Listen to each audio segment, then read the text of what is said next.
В преддверии новогодних праздников наступают золотые времена для мошенников. Ведь именно сейчас они могут максимально просто нажиться на невнимательных людях, которые заняты постоянными поисками чего-то оригинального в подарок своим родным и близким.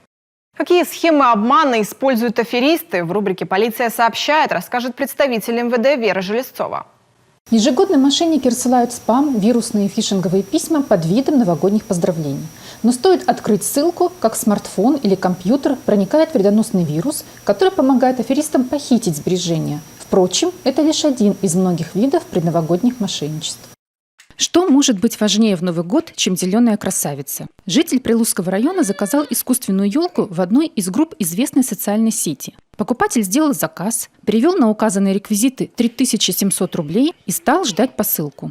Но товар так и не пришел. Точно так же денег лишились еще 5 жителей Коми. Жителям республики стоит внимательно относиться к сделкам посредством сети интернет и соблюдать простые правила, которые помогут сберечь свое имущество.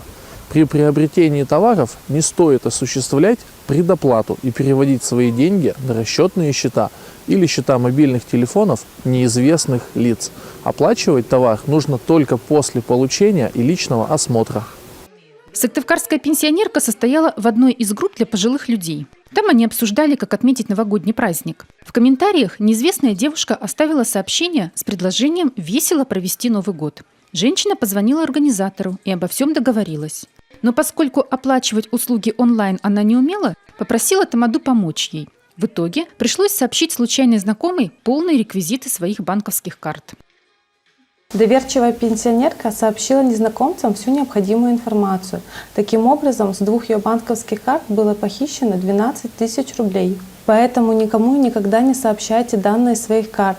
Пин-код и защитный код должны знать только вы и никто другой. Если вас просят сообщить данную информацию, прерывайте разговор. Это мошенники. Многие люди на новогодние праздники собираются в дорогу. Кто к родственникам, а кто и на юг. Особую осторожность надо проявлять при покупке билетов через интернет. Мошенники создают сайты, похожие на оригинал, и обманывают покупателей. Впрочем, вычислить их все же можно. Прежде чем приобретать что-либо на сомнительном интернет-ресурсе, внимательно прочитайте отзывы других пользователей. Схем новогоднего обмана населения мошенники придумали множество. Так что будьте бдительны и соблюдайте простейшие меры предосторожности при общении с незнакомцами. Пусть в новом году люди, которые вас окружают, будут достойны доверия, а мошенники обходят вас стороной.